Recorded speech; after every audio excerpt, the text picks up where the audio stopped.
Pakistan army chief మరియు field marshal Asim Munir అనేక మార్లు వ్యర్థ ప్రలాపనలు చేస్తూ ఉంటారు.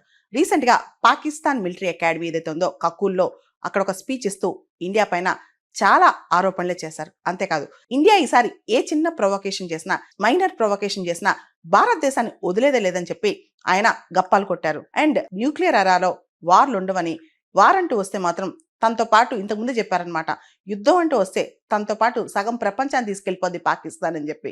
అయితే ఇప్పుడు గనక ఇండియా పాకిస్తాన్ పైన ఏ విధంగా కాలు దువ్వినా సరే ఇండియా డిస్ప్రపోర్షనేట్ గా పాకిస్తాన్ దగ్గర నుంచి రెస్పాన్స్ వస్తని, ఇప్పుడు ఏమైనా చిన్నపాటి శత్రుత్వం, చిన్నపాటి హాస్టిలిటీ వచ్చినా సరే పాకిస్తాన్ ధీటైన సమాధానం ఇస్తుందని చెప్పి ఇండియాని బెదిరించారనమాట.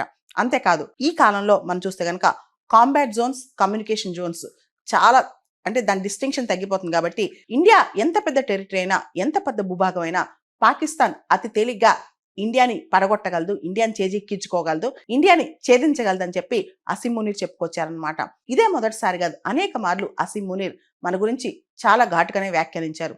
మేము పోతే సగం ప్రపంచాన్ని తీసుకెళ్లిపోతాం, పాకిస్తాన్ నష్టం జరిగితే సగం ప్రపంచం పోద్ది, అంటే ఇండైరెక్ట్ గా మా దగ్గర వెపన్స్ ఉన్నాయి, న్యూక్లియర్ వెపన్స్ ఉన్నాయి, న్యూక్లియర్ వెపన్స్ అంటూ మేము వాడితే సగం ప్రపంచం నాశనం అయిపోద్దని బెదిరించడం అనమాట.